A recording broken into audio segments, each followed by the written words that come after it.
Shripad Paramahansa Varivraj Gacharya Asta Sarasvi Srimad Divine Grace Abhay Charanan Bhakti Vedanta Swami Srila Prabhupada Ki Jai Skampi Vidivanda Charjas Divine Grace Srila Prabhupada Ki Jai Grantaraj Srimad Bhagavatam Ki Jai Sri Harinam Sankirtan Ki Jai Sri Gadadhar Pandit Prabhu Ki Jai Gauda Premanandi. All glories to the sum of the devotees. All glories to the sum of the devotees. All glories to the sum of the devotees. All glories to Sri Guru and Sri Gauranga. Nama Om Vishnu Padaya Krishna Padistaya Budale Srimati Bhakti Vedanta Swami Niti Namine Namaste Saraswati Devi Gaudavani Bachalini Nivishesha Shunyavadi Pastacharya Satarini.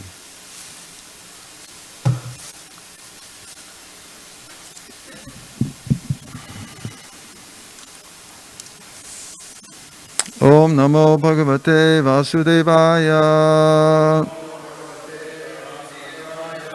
Om Namo Bhagavate Vasudevaya. Om Namo Bhagavate Vasudevaya. Reading from Srimad Bhagavatam, 2nd Canto, Chapter 7, entitled Scheduled Incarnations. And today we're reading from text 16. Shrutva haristam aranartinam aprameyash.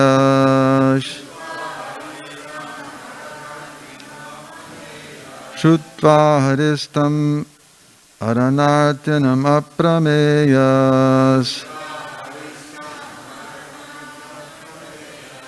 Chakra yudha patagaraja bhujadiruddha.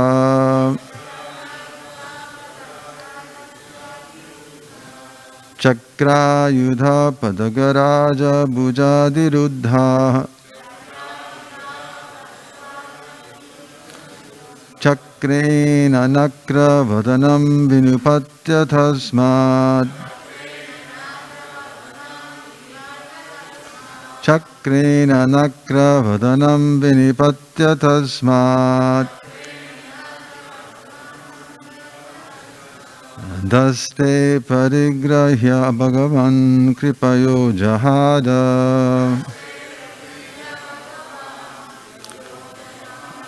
Daste pragrihya bhagavan kripayo jahada.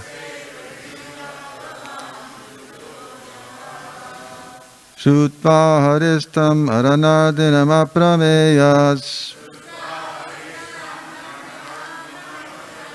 Chakra yudha padagaraja bhujadira udha. Chakrena nakra vadanam vinipatya tasmat. Dhaste pagrihya bhagavan kripayo jahada.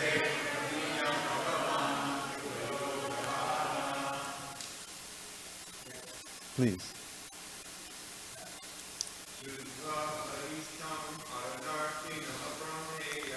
Shrutva haristam aranartinam aprameyash.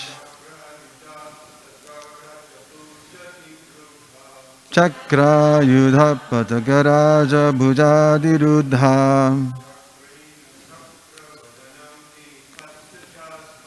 Chakrena nakra vadanam vinipatya tasmad. Daste pragrihya bhagavan kripayo jahara.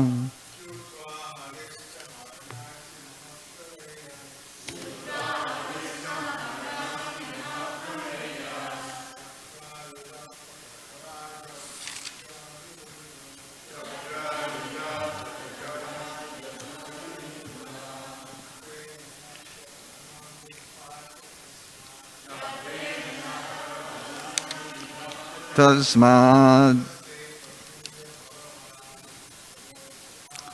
daste pagrihya bhagavan kripayo jahara.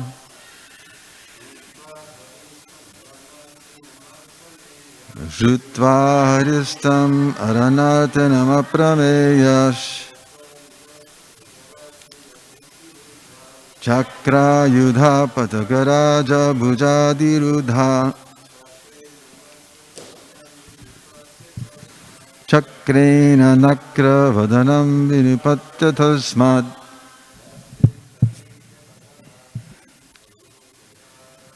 Daste pagrihya bhagavan kripayo jahada. Ladies. Shrutra haristam aranartanam aprameyas Chakra yudha patagaraja bhujadirudha Chakrena nakra vadanam vinipatya tasmad Daste pagrihya bhagavan kripayo jahada Shutta haristam ananartanam aprameyas Chakra yudha patagaraja bhujadirudha Chakrena nakra vadanam vinipatya tasmad Daste parigra bhagavan kripayo jahada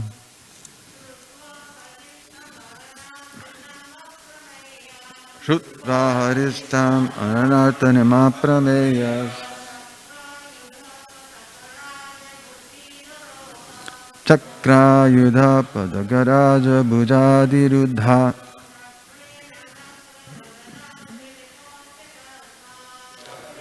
Nakra vadanam vinipatya tasmad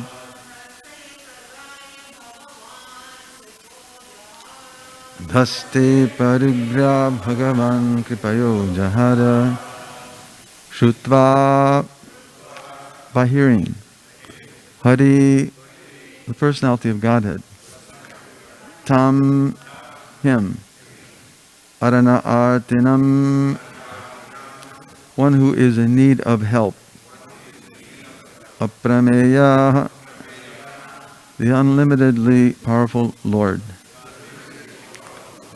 Chakre, wheel, Ayudha, equipped with his weapon, Patagaraja, the king of the birds Garuda, Bhuja Adirudha, being seated on the wings of, Chakrena, by the wheel, Nakravadanam, the mouth of the crocodile, Vinipatya, by the wheel.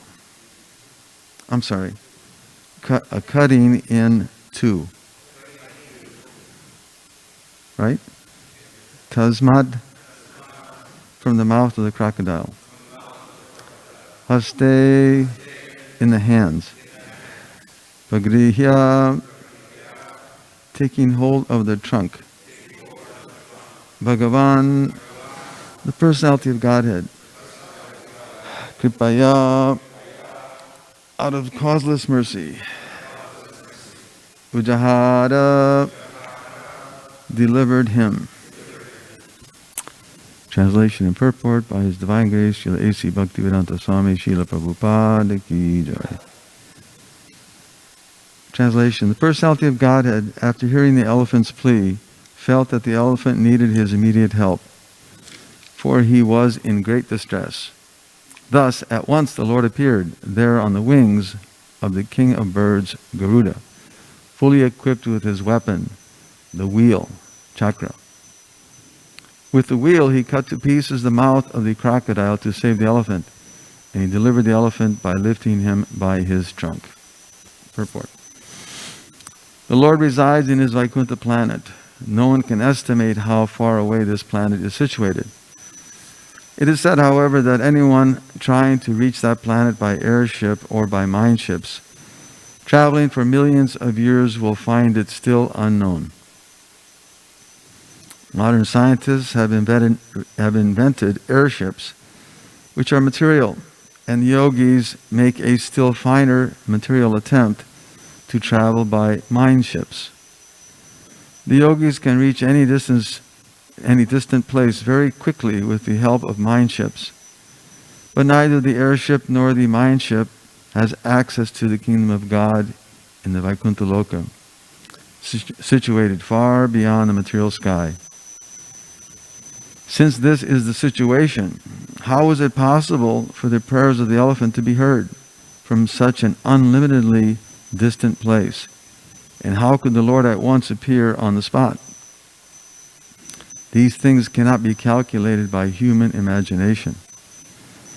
All this was possible by the unlimited power of the Lord, and therefore the Lord is described here as Aparameya.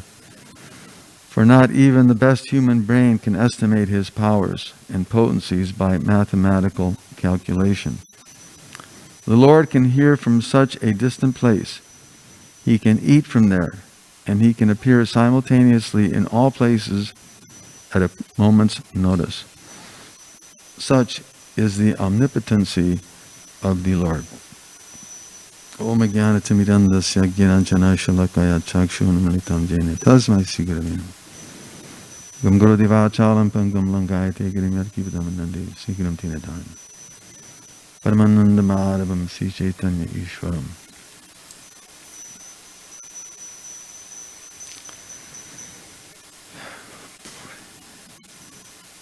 So, Srila Prabhupada very nicely points out here that the Lord is residing in his Vaikuntha planet.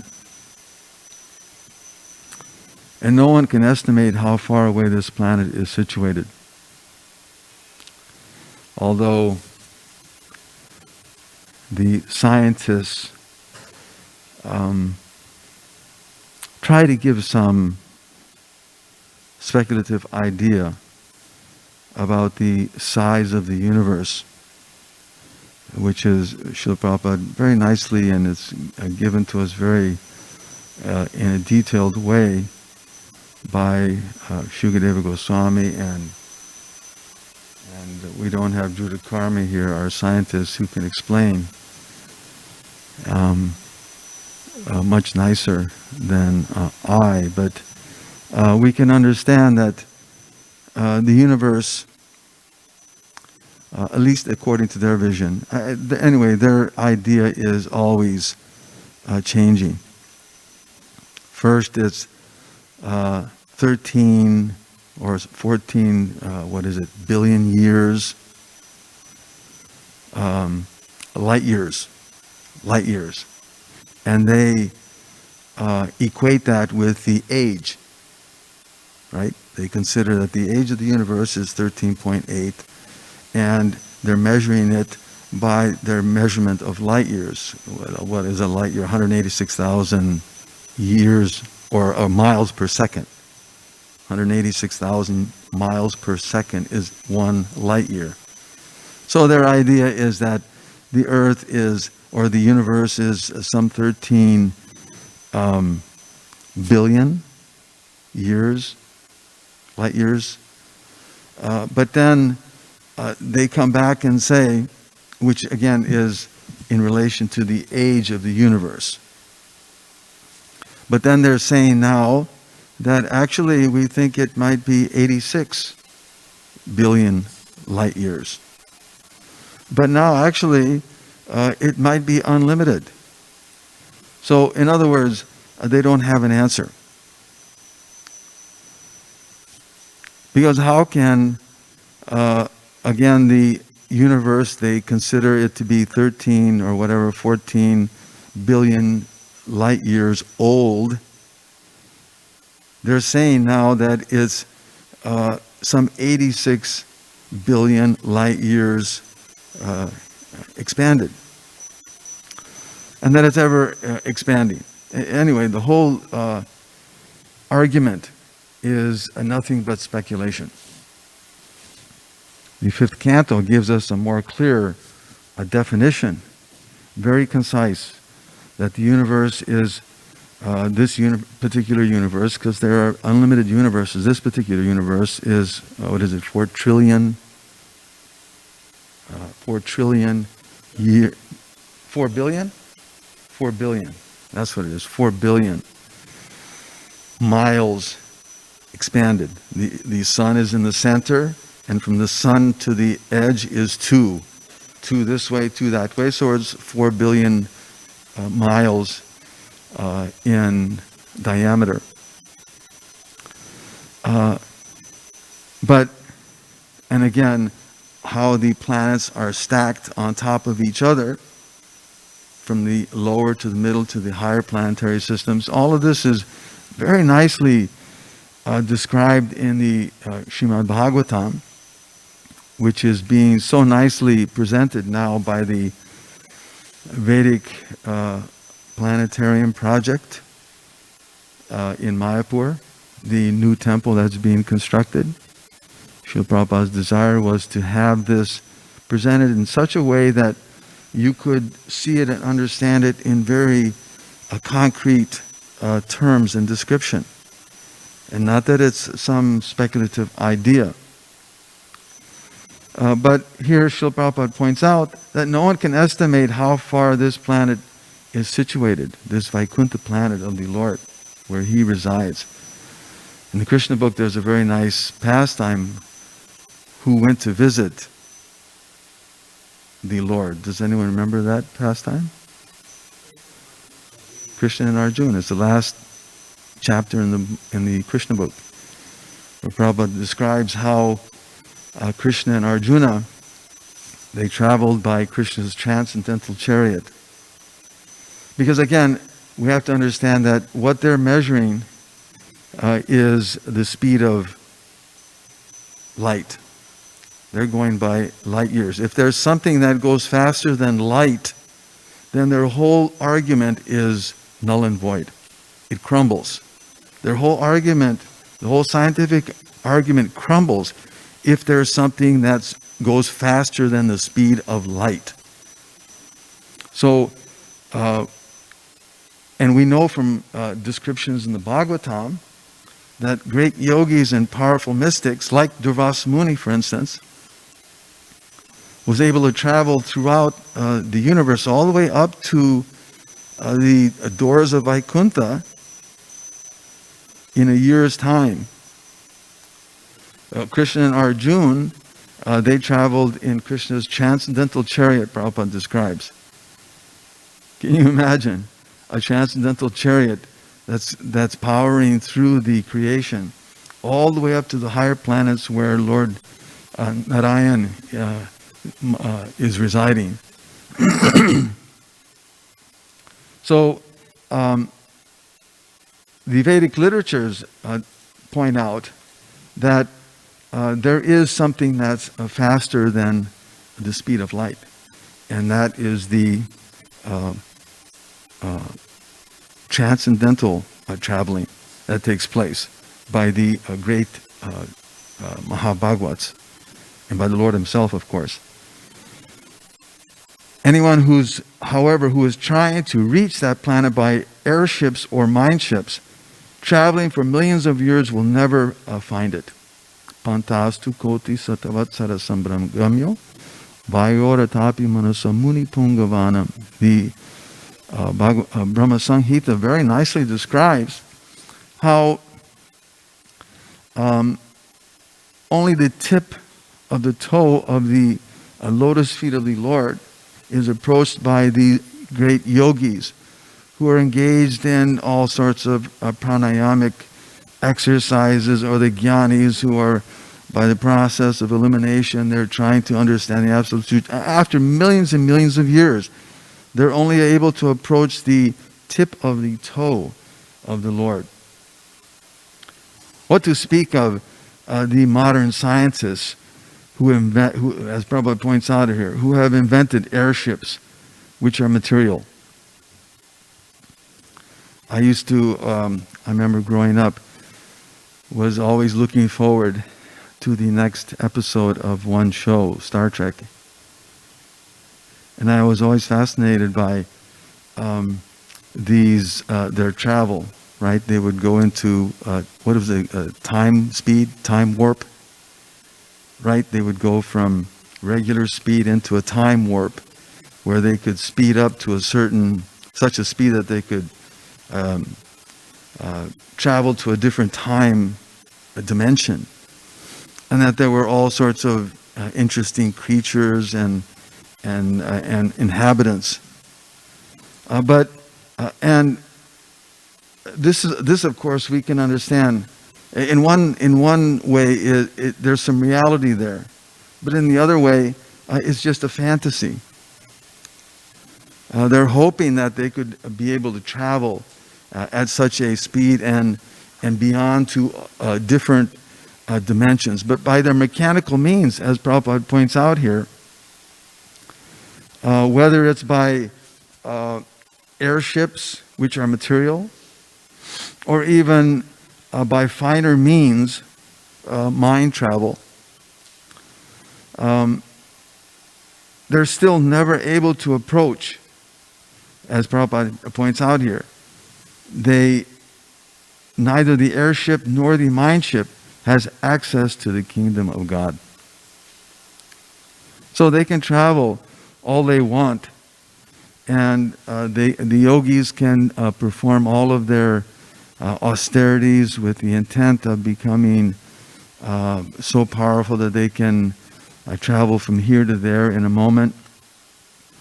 There's a very nice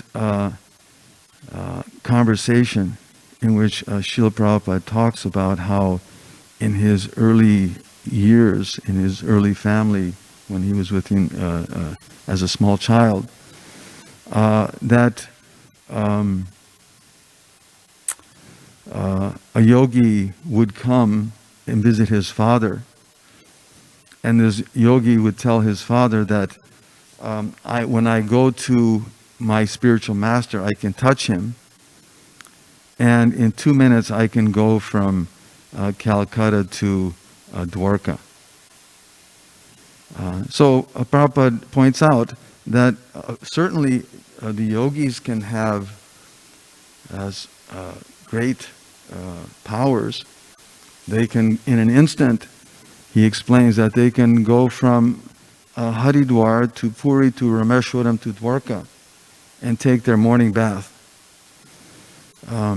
But what is the benefit of all of that?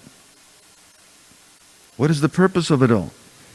When they cannot enter or have access to the kingdom of God. But there is a way, as we're hearing in this wonderful verse. Because we know that Krishna is situated in the heart, right? Ishvarak sarvabhutanam hidesha arjuna tishtati. Krishna is there in the heart. And he's well aware of what our innermost feelings are. He's well aware of it. It's not a mystery to him. As in the material world, we try to show our intention in so many different ways. We try to cover it up with, whatever, some material gratification or object. But inside, Krishna is there. And he's well aware of what our innermost feelings are. And not only is he there, but he's overseeing everything, but he's also allowing it. He's allowing it. He's a permitter. Right? Paramatmeti chapyukto dehismin purushak para. Krishna is there in the heart, and he's the overseer and permitter. And he knows quite well what we want. And we may exhibit, so many external intentions. But what's in the heart is most important. And that's being exhibited in this wonderful, wonderful pastime. As we heard so nicely yesterday, how the Lord is there. And it's not a fantasy. It's not a fantasy. Krishna's there within the heart, and he's well aware of what our feelings are. Saravo hridayam mayam, saranam hridayam tuham. The sadhus, the devotees of the Lord, and Gajendra, we can understand in this pastime, is a devotee. So the Lord is situated there in the heart because they're always keeping the Lord within their heart. And He likewise is keeping them always in His heart. So although He may be in a far distant place, and by material calculation, how is this that Krishna is there instantaneously? Although Krishna is in a distant place, He's also there. Tvam bhakti yogi paribhavade hritta roja. Asheshu tekshita patu nanunata punksham. That Krishna is also there when the heart is especially cleaned properly, when it's cleaned properly by proper hearing. As we were again hearing the other day. It's so important to hear properly. And Prabhupada points that out here also. And actually in the last verse, the last line Prabhupada used in the previous purport, he said, therefore the holy name of the Lord and topics in relation with Him are always worth hearing. Therefore He is called Namadheya, or one whose holy name is worth chanting. So Krishna is there in the heart. He hears, and He especially makes Himself present. His presence especially becomes known when the heart is properly purified with proper hearing.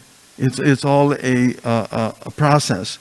We hear properly. If we hear from the proper source, the heart becomes proper and clean, and the Lord, He takes His seat there. So it's no mystery that the Lord can then know what our intention is. And when that intention is pure, then Krishna again, what does He say in Bhagavad Gita? Te shamaham samudharta mrityu sangsara vartmani.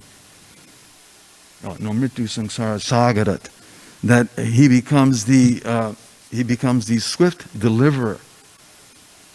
When for those who have fixed their mind upon me, Krishna becomes the swift deliverer from the ocean of birth and death. And in this case, we're seeing again this wonderful example of Gajendra. That because he was remembering what he had heard in his previous life as a king, was that Indradumna, right? Yeah, he was Indradumna, and he was sporting in the water. Was it? Yeah, he was sporting in a lake, and he happened to touch the leg of Agastya Muni. And Agastya Muni was disturbed by this. What this enjoyer? He's disrespecting a sadhu like this, and he's just pulling on his leg. So he said, "You should just become an elephant. You can have You can be a big dumb creature." But because he had chanted mantras throughout his life, because again he was a devotee, he was able to remember those mantras. And Srila Prabhupada very nicely describes in that pastime that one should therefore never underestimate the potency of chanting and hearing. That although he was a elephant and he was now in a very distressful condition, still he was able to remember the mantras, the stotras that he had previously chanted. Just see the mercy, Prabhupada points out, the mercy of the Lord that he gives that remembrance. Right? He's there within the heart and he's giving knowledge and remembrance to all of us.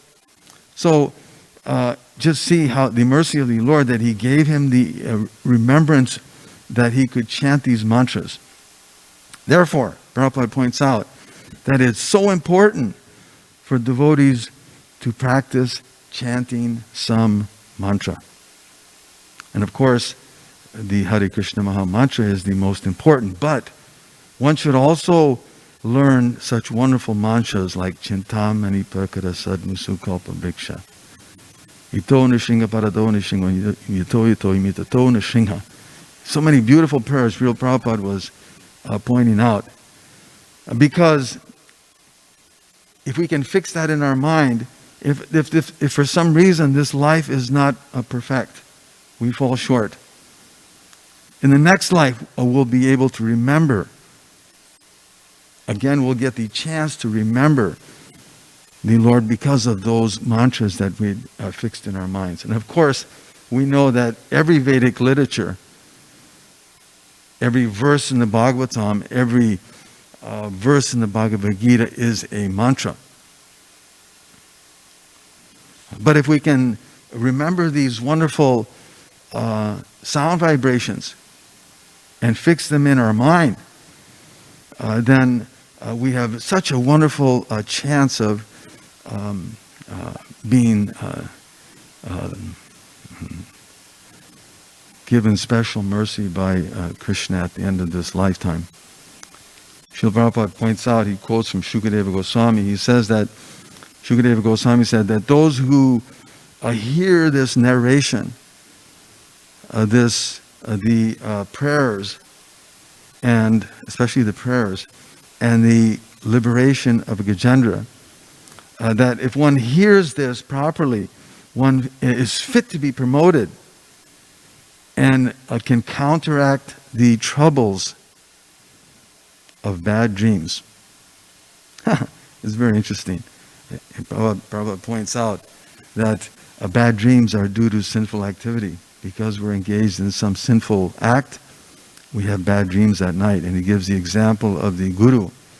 The guru, he takes on disciples and sometimes he has to have bad dreams because the disciple is engaged in some kind of nonsense. Therefore, he has bad dreams. But for the purpose of spreading Krishna consciousness, he's prepared to take on those bad dreams. So one should, as a devotee, in front of the deities, in front of the fire, in front of the Guru, in front of the Vaishnavas, when he makes his vow at initiation, he should be very careful to not create some troublesome situation.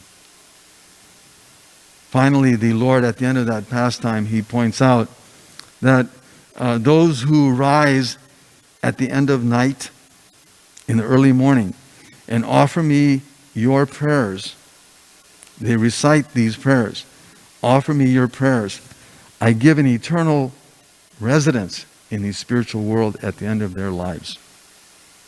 So, when we hear these wonderful pastimes and we hear about the glories of the Lord, and we hear how important it is to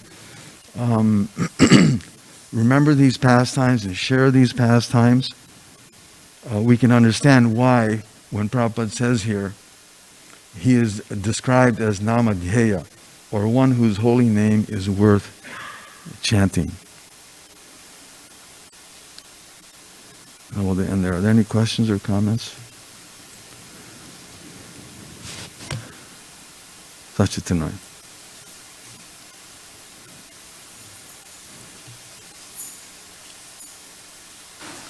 I wanted to, if after the next question, we have about 2 or 3 minutes, I wanted to read just a couple little things about Gadadhar Pandit. I have some real nice nectar here. Prabhu, it appears that most of the prayers that we hear in the history of devotees, the ones with more need, like the stressful, when you're really suffering, are the more like powerful and more quick effect comes. And that also brings me to, maybe if it's two questions. The other one is that you were mentioning in the verse, Ishvara Sarva Bhutana and Hridaya Yunatishati, that the Lord resides in the heart and He knows what you need. Yeah. So someone who's not familiar with the philosophy might think, well, I need this, or I need that, or I need this. How come the Lord is not reciprocating with me? So more or less I was How come asking, the Lord? how come He doesn't reciprocate with me? He knows, He fulfills the desires of everyone, and I need this, or I need that, or so maybe you can explain a little bit more than that. And as far as the other one, it's just that we also pray when we're happy. Sometimes devotees can be praying, he's very grateful, and it's there, the prayer. But the one in need, it looks like it's more effective. It's like a child, when Prabhupada says, when the child cries, the mother comes. So if you can explain a little bit more. Well, there's obvious difference when there's more intent. When the intent is increased, the Lord reciprocates, just like a parent and a child. Sometimes the child is just screaming, "Oh, I want this thing, I want that, I want so many toys." And the parent knows, no, this is not good for you, so I'm not really going to pay too much attention. I might give you, a lollipop instead. But when the child is sincerely asking, the parent knows. You can sense it. So Krishna's like that. He knows what's best for us, and He gives us what we need when we need it, and to what level. It's just again like a parent and a child. The child is not knowing exactly what it needs, but out of some anxiety, it asks for this or that, or some kind of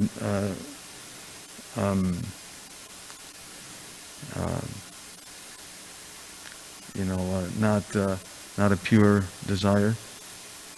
The parent doesn't respond, but still gives the child something, just to keep that relationship intact. So again, I would just compare it to a child and a parent. Their relationship. It's always loving. The parent is always looking out for its best welfare. But sometimes love has to be, what's that word? Tough love. Sometimes it has to be tough love. Subhas? Yeah, thank you for a wonderful class. In this particular context, it's really so important to as a devotee to learn prayers.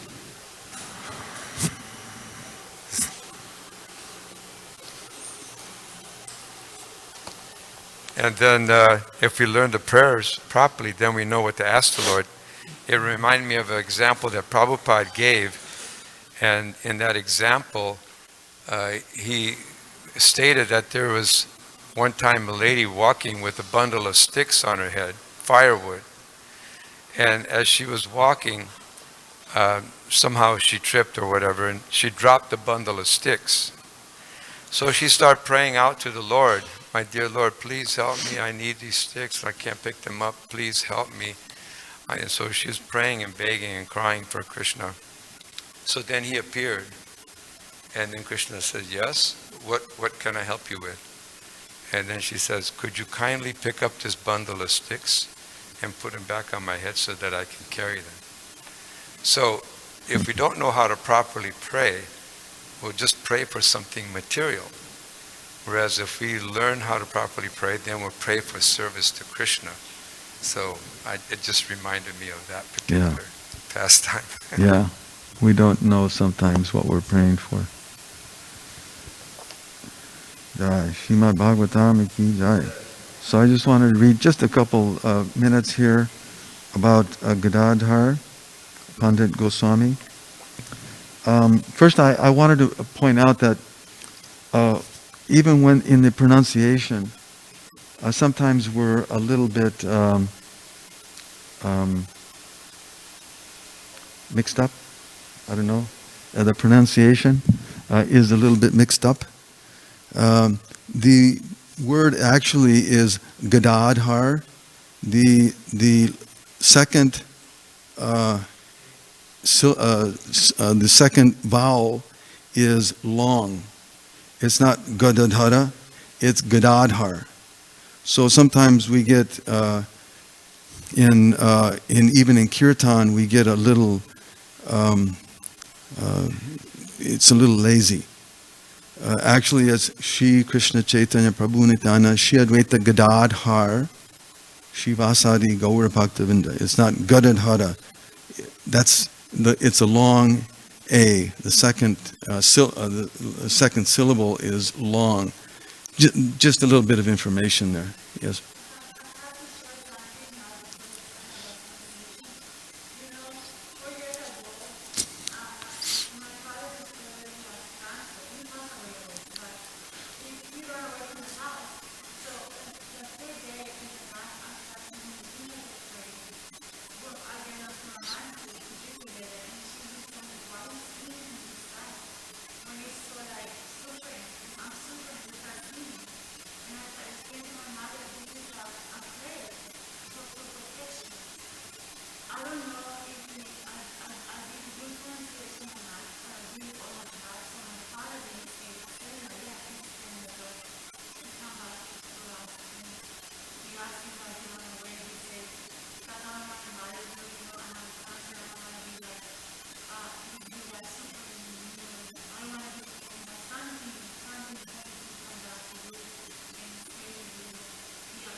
Yeah.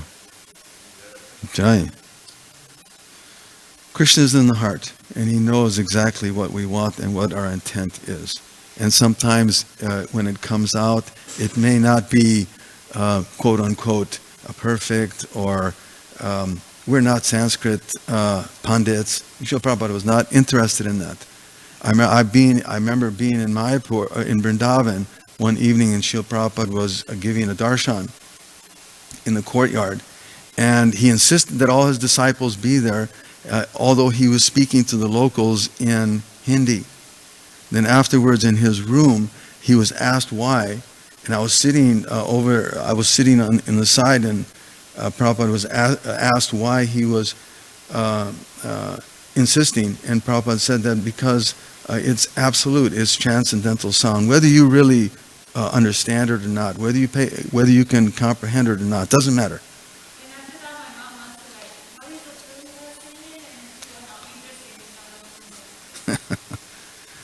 So just to make a differentiation between Sri Gadadhar Das and Gadadhar Pandit, Gadadhar Das this is from the Gaura Ganadesha Dipika, is described as she who during Krishna's incarnation was Chandra Kanti, the manifestation of Radharani's opulence, has become Gadadhar Das. So today we're observing Srila Gadadhar Pandit Goswami, who according to the Gaura Ganadesha Dipika is an incarnation of love, who previously was the queen of Vrindavan, Radha, is now the beloved of Gaur, named Srila Gadadhar Pandit. Just to give a little bit of information about his early life, he was born in the village of Chittagong in the district of modern Bangladesh in 1486. And his father was Madhava Mishra and Virendra Brahman in the Kashyapa Gotra, and his mother Ratnavali Devi. He also had a younger brother named Baninath. The family remained in the Belati Gram until Gadadhar was 12 and then moved to Nabadvip. He was a brahmachari throughout his entire life, and while Chaitanya Mahaprabhu was delighting in his pastimes as a student, There was no scholar in Navadvip who was unafraid of entering into debate with him. Mahaprabhu would defeat anyone. One day Nimai Pandit saw Gadadhar and asked him to give the definition of liberation. Gadadhar answered according to the Nyaya philosophy that liberation consisted in the final and absolute eradication of all miseries. Nimai then proceeded to show how this definition was inadequate. The other devotees listened to him speak, though how wonderful it would be. The other devotees listening to him speak thought, how wonderful it would be if such a brilliant scholar only became a devotee. When Mahaprabhu returned from Gaya, he began to reveal the amazing transformations of divine love. Sriman Pandit, or Gadadhar, was the first to see Mahaprabhu's ecstatic symptoms, and he reported what he had seen to all the other devotees, who were overjoyed with the news. When Mahaprabhu decided to reveal his true identity to the devotees, he told them to come to the house of Shuklambar Chakravarti. Gadadhar was amongst those who went there, but remained discreet about his presence until he saw Mahaprabhu become intoxicated with the power of the holy names. Gadadhar himself was overcome by the ecstatic emotion known as satvikas and fainted. Subsequently, Gadadhar would calm Mahaprabhu whenever he was overly affected by his ecstasies. He took initiation from Pundarik Vidyanidhi and eventually took Kshetra Sannyas. He was a constant companion of Chaitanya Mahaprabhu, and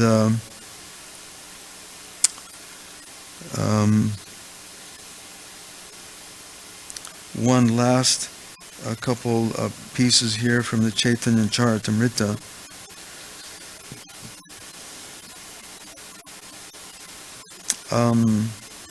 Srila Gadadhar Pandit Goswami remained on this earth for only 11 months after Mahaprabhu's disappearance.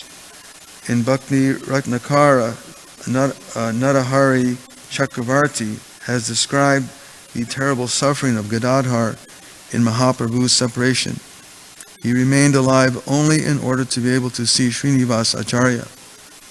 Repeating the names of Gaurasundar with his eyes closed, his sighs were as hot as flames. No one but the Lord can know how Gadadhar Pandit suffered in the absence of Gauranga. His motionless body remained alive only so that he could bestow his mercy on Srinivas Acharya. Srila Gadadhar Pandit Goswami disappeared in 1535. So we know he gave blessings to Srinivas Acharya in his preaching mission. Any other comments about Srila Gadadhar Pandit? Srila Gadadhar Pandit Prabhu Ki Jai.